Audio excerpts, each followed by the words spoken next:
Buenas tardes, profesor. Buenas tardes.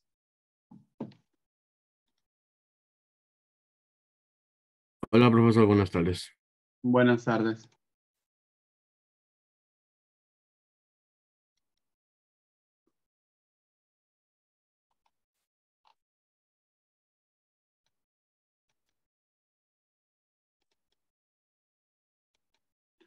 Bien, tenemos que ver biología, ¿verdad? Que el horario que me pasaron dice química, no sé si... Sí, hoy es biología. Ah, ok, gracias. Sí, tenía esa pequeña duda. Ok, ¿ustedes tienen los libros? ¿Tienen libros?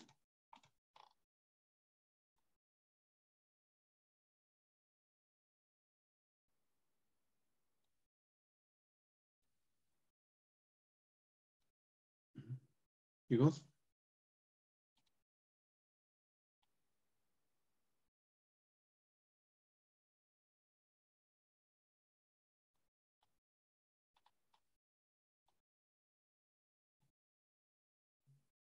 Porque de acuerdo a lo que he visto en Classroom, su última clase fue meiosis. Sí, fue mi meiosis. Ujú, ya. Mi pregunta es si ustedes trabajan con libros, porque veo aquí que hay libros de segundo bimestre y supongo que eso ya lo han terminado, ¿no?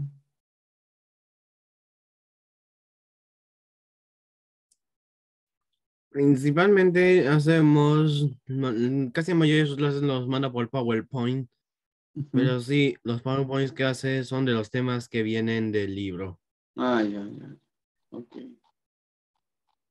Pero ese libro ustedes lo tienen en físico o lo tienen en virtual. Virtual está. Ah, virtual, ah, ya. Ok, a eso iba. Muy bien, entonces ya deben saber que ya han subido. Creo que la profesora ha subido el libro del tercer bimestre. Y según ese libro, tenemos que ver el tema de taxonomía. Vamos a ver taxonomía y junto con eso tenemos que ver los 5 reinos biológicos también. ¿Ya? Entonces, eso es lo que vamos a ver el día de hoy. Taxonomía y reinos biológicos.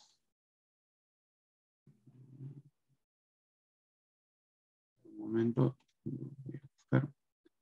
Lo que pasa es que yo también trabajo con diapositivas y mis clases a veces coinciden, ¿no? Y eso está bien. Hay clases que yo las tengo por separado, entonces tengo un poquito que unir, ¿no? Y eso es lo que estaba revisando el día de hoy.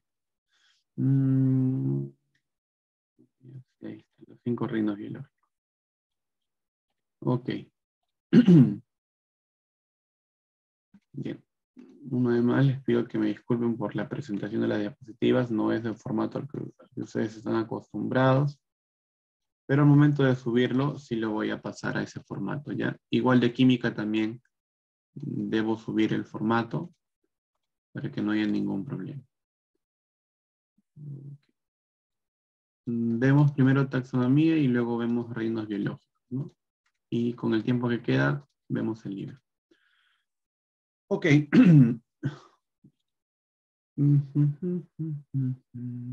¿Todos tienen cámaras? Sí, ¿no? Todos tienen... ¿Por qué solamente un alumno tiene cámara, chicos? Los demás...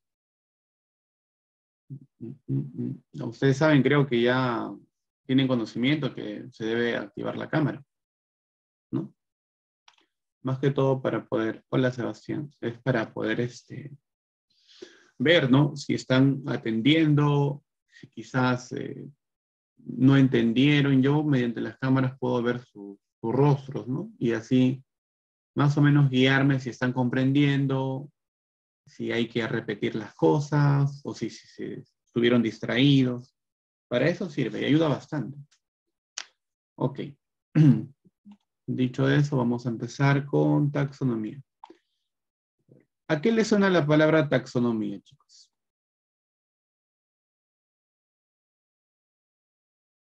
¿Mm? A ver. ¿A qué le suena taxonomía? La semana 18. ¿Qué sería la taxonomía? Esto ya como disecación de animales. Yo, profe, A ver, dime.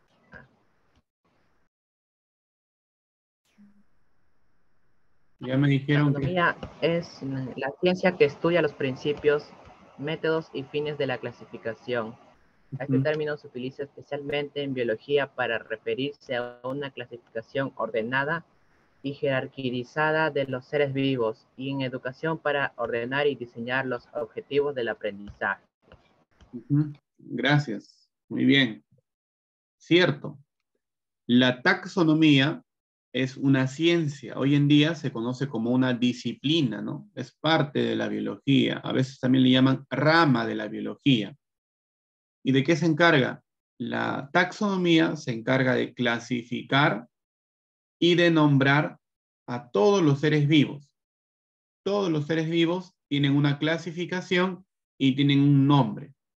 Para esto se ha inventado, entre muchos sistemas, el que predomina, el que existe hoy en día desde hace mucho tiempo, es el sistema que inventó el señor Carlos Linneo o Carlos Linné, ¿no? Que vamos a ver en un momento.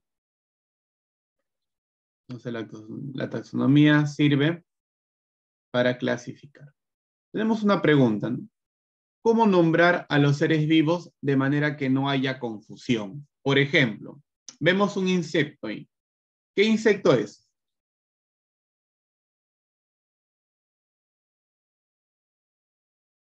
Un saltamontes. Saltamonte. Para nosotros es saltamonte, ¿verdad? Pero en México, ¿cómo lo conocen? ¿Chapulín? Chapulín. Chapulín, Claro, en México lo conocen como chapulín. Y en inglés, Luis Hopper. grasshopper, claro, grasshopper. Y en portugués, Jojoto. garanjoto, ujú, bien.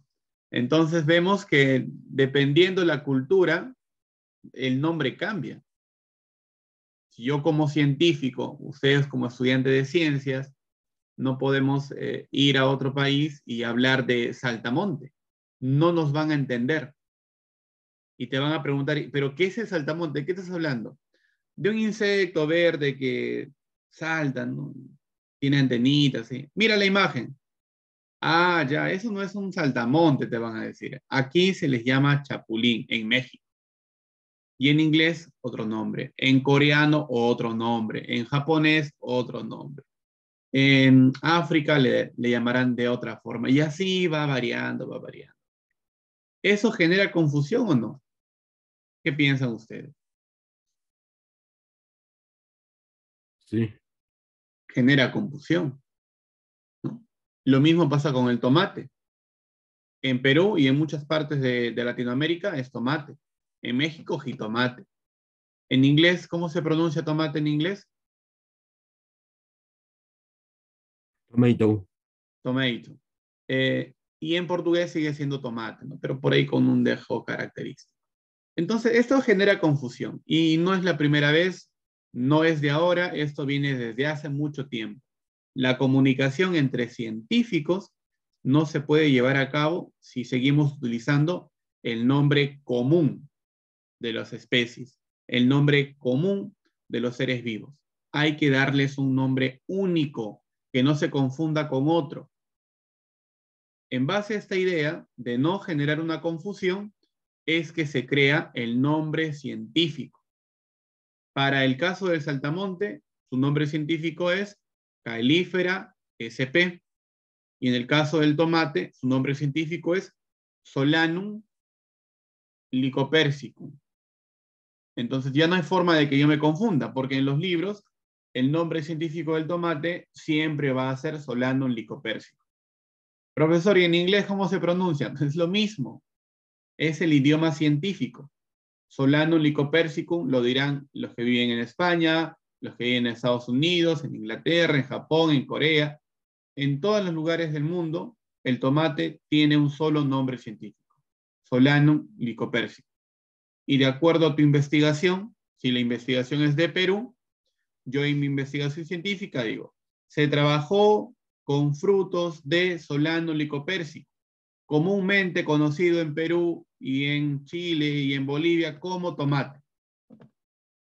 ¿Ven? Entonces alguien que lee dice, ¿de qué está hablando ese científico? Ah, Solano licopérsico, claro, sí lo conozco. Pero en Perú lo conocen como tomate. Sí, pero sabemos de qué está hablando, porque es Solano licopérsico. ¿Bien? Ahí está la importancia del nombre científico. ¿Se entiende, chicos?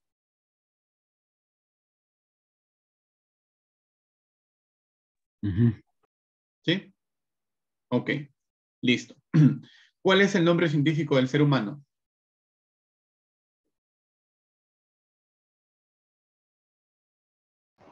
Homo sapiens. Sapiens. Homo sapiens, claro, muy bien. ¿Y su nombre común, su nombre vulgar? Humano.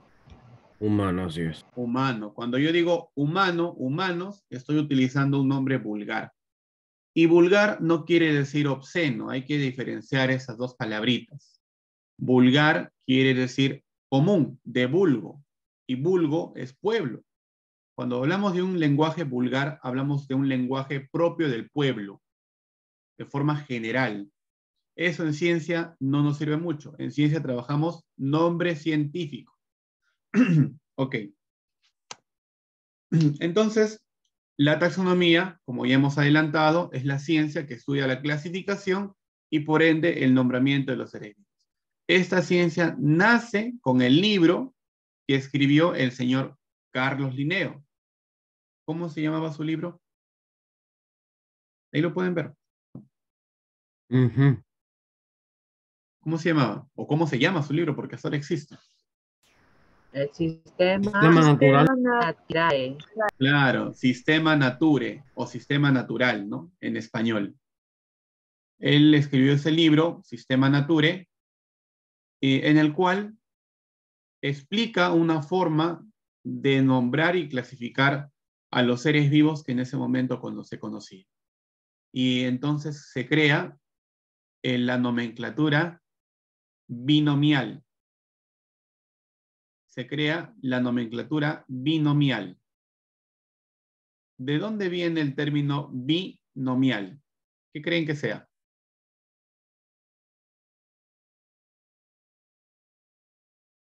¿De dos?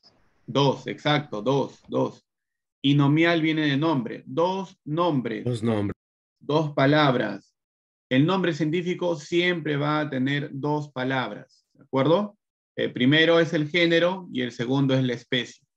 Por ejemplo, nosotros somos Homo sapiens. Nuestro género es el género Homo y nuestra especie es Homo sapiens. El gato, el nombre científico del gato. Michi. O No, felino. Felis domesticus. Felis domesticus. Feli doméstico.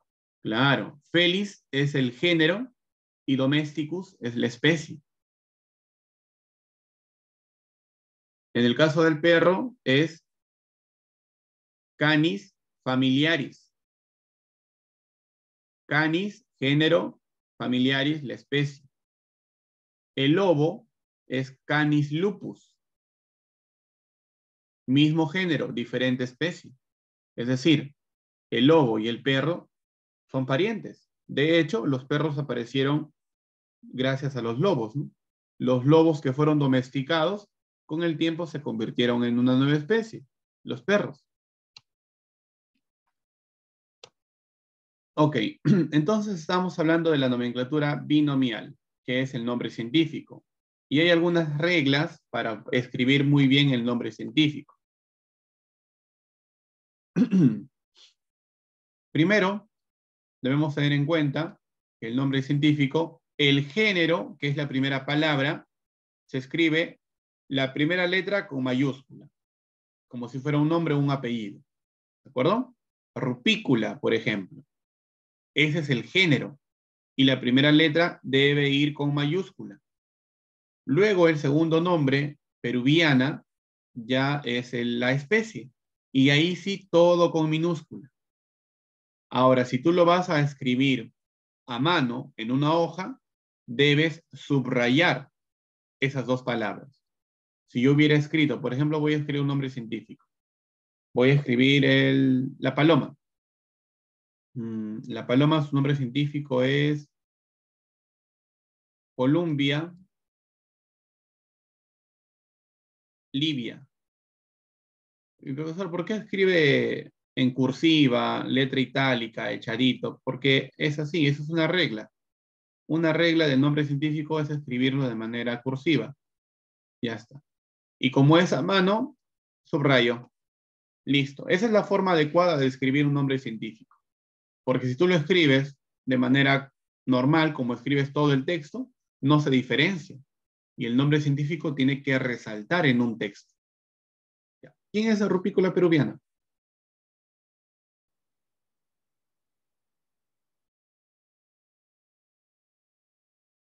¿Quién es rupícula peruviana? El gallito de las rocas. El gallito de las rocas. Nombre común, gallito de las rocas. Nombre científico, rupícula peruviana. ¿Por qué peruviana? Porque es endémico de Perú. Es propio del Perú. Se originó aquí en el Perú. Más ejemplos. Flor de la cantuta. Cantúa buxifolia. Helix aspersa, el caracol de las huertas. Rupícula peruviana, ya habíamos visto. Gallito de las rocas. Pantera onca, el leopardo. Canis familiaris, el perro. No importa si es un perro peruano, es un chipsú, es un chihuahua, es un... ¿qué otros perros hay, chicos? Pug, pastor alemán. Tal vez para mí, de familiares, tal vez hablaría de los tipos de perros, o sea, que existen en los baldes, aunque en realidad no son los mismos perros como los lobos. Ujú, ujú. Todos los... Eso para mí tal vez vendría a ser porque se llamaría así. ujú. Todas las diferentes razas de perros siguen siendo al final perros, así como los seres humanos. Los seres humanos somos muy diversos, ¿no? Hay países en los cuales los humanos son pequeñitos, hay países en los cuales los seres humanos son muy altos, de tez muy clara, de cabello muy largo, de los ojos un poco rasgados, ojos pequeños, pómulos. Los seres humanos tenemos una gran variedad de formas. En los perros sucede lo mismo. Hay muchas formas de perro, pero al final siguen siendo de la misma especie. El gato, Felis domesticus, gato. En plantas, sea maíz, el maíz. Allium cepa, la cebolla. La papa, Solanum tuberosum. La mosca es musca doméstica. Bien. Y vamos ahora a las categorías taxonómicas, o también llamadas taxones. Los seres vivos tienen que agruparse y esos grupos tienen que nombrarse de acuerdo a las características que tiene la mayoría de ese grupo. El dominio viene a ser la categoría más grande. El dominio engloba a casi todos los seres vivos. Y tenemos 3 dominios. Dominio eucaria, dominio arquea y el dominio bacteria. ¿De acuerdo? 3 dominios. Dominio arquea, dominio bacteria y el dominio eucaria. Nosotros, los seres humanos, estamos en el dominio eucaria. Somos organismos eucariotas. Los dominios se dividen en reinos. Los dominios se dividen en reinos. Por ejemplo, el dominio eucaria tiene los siguientes reinos. Reino protista, reino fungi, reino plantae y reino animalia, que es lo que vamos a ver más adelante. El dominio bacteria tiene a reino monera, por ejemplo. Bien. Los reinos, cada reino a su vez también se divide en grupos pequeños que se llaman filum o división. Los filum o las divisiones en conjunto forman un reino. Por ejemplo, si hablamos de reino animalia, el reino Animalia tiene muchos filum. En total son 9 filum de reino Animalia. Del menos evolucionado al más evolucionado. El filum menos evolucionado son las esponjas. El filum de los poríferos. Luego tenemos a los platelmintos. Perdón, antes están los nidarios. Nidarios o celenterios, donde están las medusas, las hidras. Luego tenemos a los platelmintos. Planaria, fasciola, notoplana, entre otros gusanos planos. Luego de los platelmintos están los nemátodos, anélidos, artrópodos, equinodermos, moluscos y llegamos a los cordados. Esos son todos los filum del reino Animalia. El reino Plantae tiene también sus filum, su división. El reino Fungi también tiene sus filum y así con cada reino. Bueno, si ya estamos en un filum, vamos a ver que un filum se descompone en grupos llamados clases. Por ejemplo, el filum cordados, tiene clases. Las clases son mamíferos, reptiles, aves, peces, anfibios. Una vez que tenemos una clase, podemos ver órdenes. Y las órdenes, cada orden se divide en familias. Cada familia se divide en géneros. Y cada género se divide en especies. Entonces, en conclusión, la especie viene a ser la unidad fundamental de la clasificación. A partir de las especies se construye todo el árbol de la taxonomía. Todo. Una especie forma un género forma una familia forma un orden y así hasta llegar a dominio. No existe un grupo más pequeño que la especie. La especie es el grupo más pequeño de seres vivos. Por ejemplo, tenemos la clasificación del oso polar y del ser humano. ¿A qué dominio pertenece el oso polar? Al eucariota. ¿Y el hombre? Al eucariota también. Eucariota también. También eucariota. Dense cuenta entonces, tanto el oso como los seres humanos son del mismo dominio. Seguimos bajando. Ambos pertenecen al reino Animalia. Quiere decir que los dos son animales. ¿Sí? Nosotros somos animales. ¿Alguien está en desacuerdo con eso? No, creo que ya a esas alturas todos sabemos que somos animales. Filum, cordados. Los osos también están en el filum de los cordados. Nosotros compartimos el filum, ¿ven? Nos parecemos bastante. Clase, también. Ambos pertenecemos a la clase de mamíferos. Hasta ahí estamos en lo mismo con los osos. ¿Dónde nos separamos? En los órdenes. Ya el orden cambia. El orden de los osos es el orden carnívoro. Y nosotros somos, ¿qué somos? ¿Qué orden somos? Primates. Primates. Somos del orden primate. Y ese orden lo compartimos ¿con quién?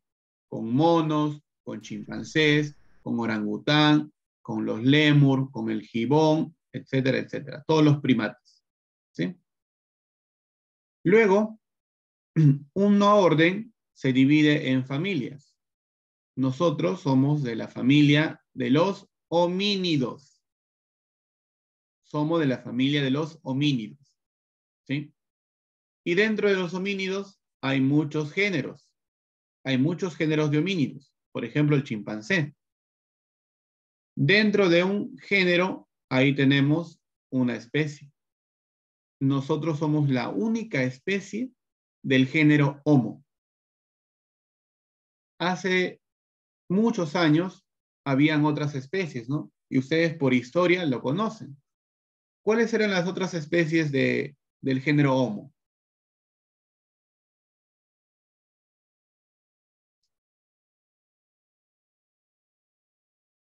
Sí lo han visto.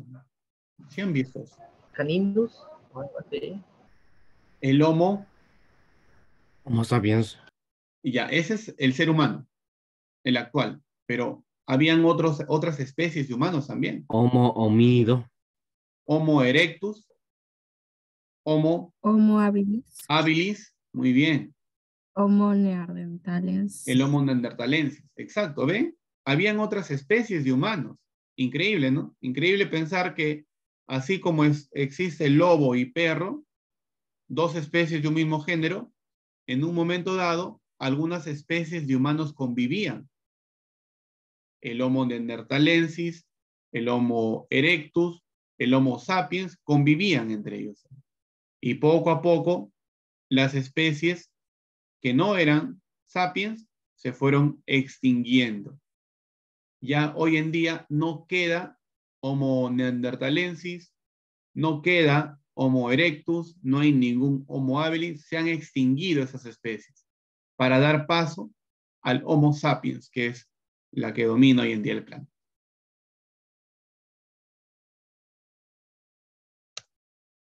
Bien, chicos. Pasamos ahora a ver lo que es los 5 reinos. 5 reinos. Sí. Y vamos a ver características de cada uno de ellos, ¿no? Y luego nos vamos al libro. Ok. 5 reinos.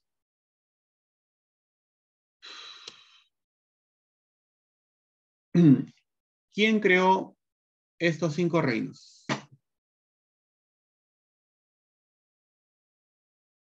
Whittaker. Whittaker. Muy bien. En 1969, ¿no? Casi en el 70, el señor Robert Whittaker propone, porque él propone, los científicos no imponemos, proponemos mediante una teoría o una investigación. Si esa investigación se comprueba muchas veces, la comunidad científica lo aprueba, ¿no? Bien. Él no impuso, él dijo, miren, ¿sabes qué? Me parece que todos los seres vivos se deberían clasificar en 5 reinos. ¿Así? ¿Y cuáles son? Monera, protista, fungi, plantae y animalia. Propuso su investigación, la gente estuvo de acuerdo, hasta hoy en día es la clasificación más conocida, los 5 reinos. Sin embargo, hay otras clasificaciones, de 6 reinos hasta de 7 reinos. Pero ese es el que se enseña más que todo en los colegios. Ok, veamos la imagen a la derecha y vamos interpretando. ¿Cuál fue el primer reino que aparece en la historia de la vida?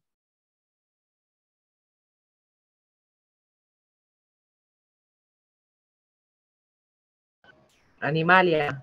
No, Animalia, no. No, no es Animalia. Plantae. Tampoco. Ya sabía, era Monera, Monera. profe. Monera. Las bacterias aparecieron primero.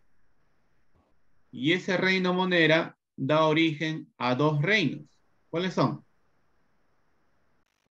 Plantae y protista. Fungi. Plantae y protista. El reino Monera, las bacterias, algunas hacían fotosíntesis y otras no hacían fotosíntesis. Las bacterias que hacían fotosíntesis con el pasar del tiempo evolucionaron a plantas y las que no hacían fotosíntesis evolucionaron a protozoarios.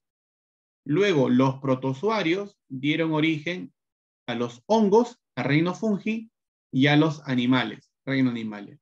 Entonces, nosotros estamos más emparentados con los protozoarios que con las plantas. ¿Sí? Y es por eso que siempre digo esto, los hongos se parecen más a los animales. Aunque morfológicamente parezcan plantas, los hongos tienen más características de animales, pero no son animales. Tienen su propio reino, pero las personas lo suelen confundir con plantas. Ven un hongo y mira esa plantita. No es plantita, hongo.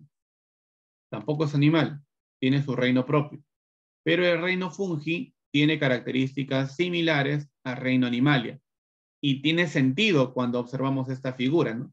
Ambos descienden del reino Protista. Plantae, por su parte, es muy diferente a los hongos y a los animales.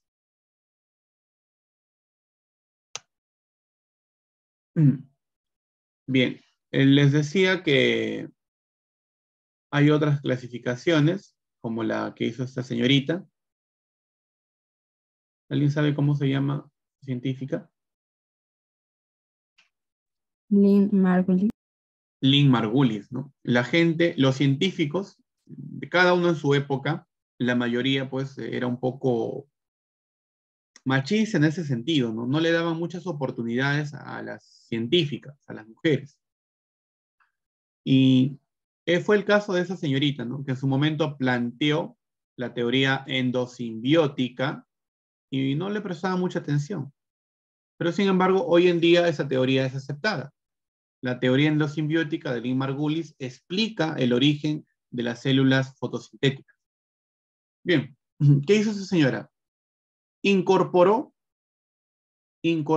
las algas en el reino protista, al cual le llamó protoctista.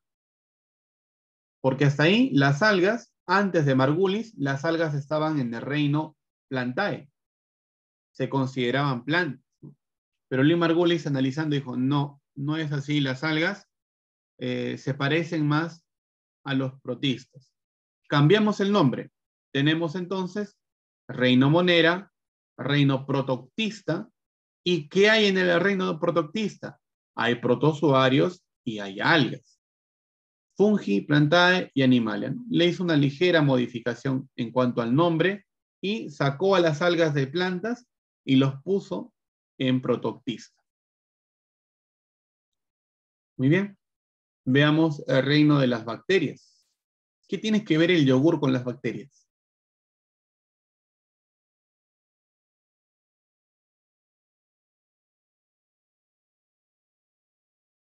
Como bacterias nutritivas, buenas para la salud. Las bacterias buenas para la salud. El yogur contiene bacterias, eso me intentan decir.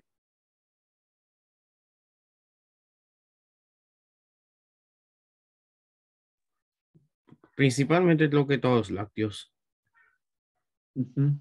Todos los Creo. lácteos no contienen bacterias, a no ser que estén contaminados, ¿no? Pero de manera normal, de manera natural, la leche no tiene bacterias.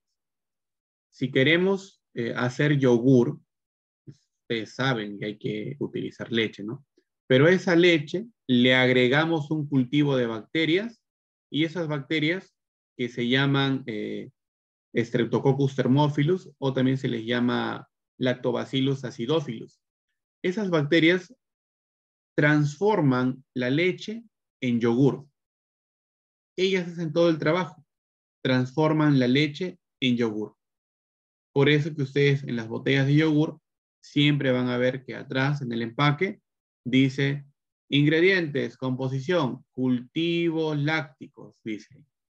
No dice bacterias, porque quizás la gente se podría un poquito alertar, ¿no? Pero dicen cultivos lácticos.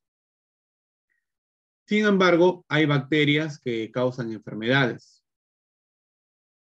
No podemos juzgar de forma general y decir las bacterias son buenas, son malas, no. Depende del uso que el ser humano les va a dar. ¿Cuáles son las características de todas las bacterias? Son organismos unicelulares. En algunos casos forman colonias, agrupaciones.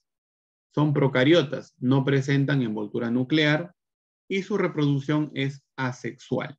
Es decir, no presentan sexo. No hay una bacteria masculina, una bacteria femenina. Nada de eso.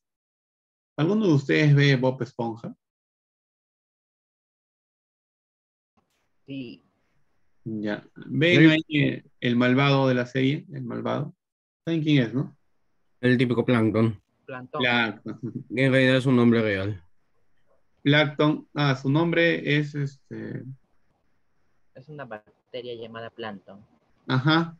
Pero su nombre es Exacto. Sheldon, ¿no? Plancton. Sheldon Así es. J. Plankton. Ya, ese plancton Así es. se le dice plancton porque vive en el mar. Las bacterias y otros microorganismos que habitan el mar se les llama plancton. Ahora, Disculpa, ¿cómo se llamaba el tema que estamos haciendo?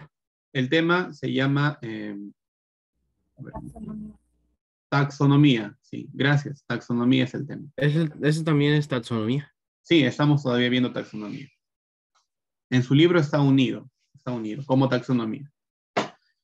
Bien, entonces les decía que el plancton se les llama a todos los microorganismos que sirven como alimento. Y hay dos tipos de plancton, zooplancton y fitoplancton, ¿no? Sheldon J. Plankton, el del dibujo, sería un fitoplancton. Por eso es verdecito. Ok. Mycobacterium tuberculosis o tuberculosis. ¿Qué enfermedad causa?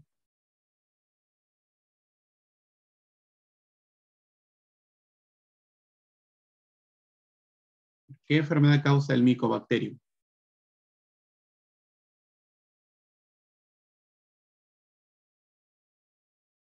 Como falta de aire. ¿Cómo se conoce la enfermedad? ¿Cómo se le llama? La tuberculosis. La tuberculosis. Sí, la tuberculosis.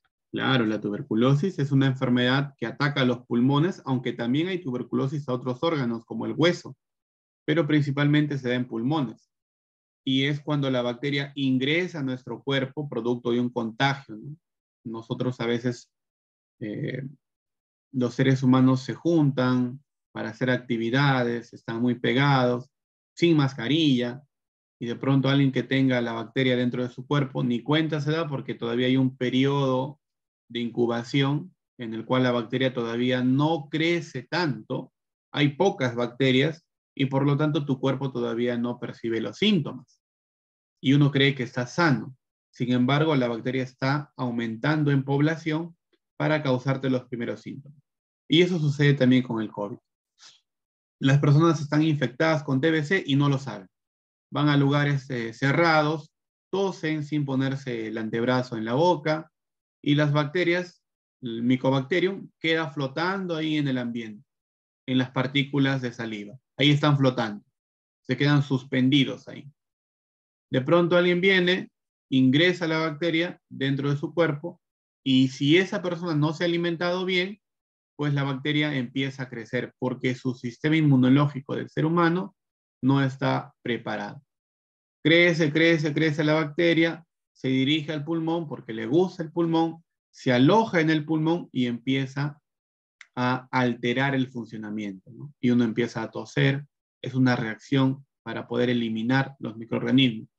Cuando uno tose, el cuerpo reacciona tratando de eliminar las obstrucciones que hay en las vías aéreas. Y como hay bacterias, el sistema inmunológico trata de luchar y en esa lucha se crea una mucosidad y todo el tiempo están tosiendo, ¿no? Más de 2 semanas el paciente sigue tosiendo, tosiendo y tosiendo.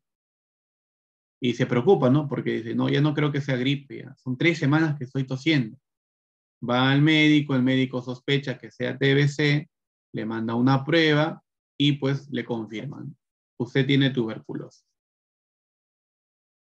Al principio no hay problema porque el tratamiento dura 2 semanas o 3, medicamentos básicos. El problema es cuando las personas no cumplen su tratamiento. Ahí es el problema, porque esta bacteria se vuelve resistente. Y una bacteria resistente pues ya no le hace nada a los antibióticos que tomabas. Tiene que volver a medicarse con antibióticos más fuertes. Otra bacteria que causa enfermedad es la Salmonella typhi. Causa la salmonelosis. Y esa bacteria se encuentra, por ejemplo, en la cáscara de los huevos. Por eso es importante lavar los huevos, sobre todo si son huevos que hemos comprado en el mercado. Porque a veces los de supermercado, como que le hacen un tratamiento, lo desinfectan, lo ponen en cajitas, todo bonito. Pero en los mercados no, pues llega directamente de las granjas, uno tiene que lavar esos huevos porque probablemente tengan bacterias de tipo salmonella. Bien, volvemos, va a haber un corte, volvemos en menos de 1 minuto, chicos, ¿sí? A seguir con la clase.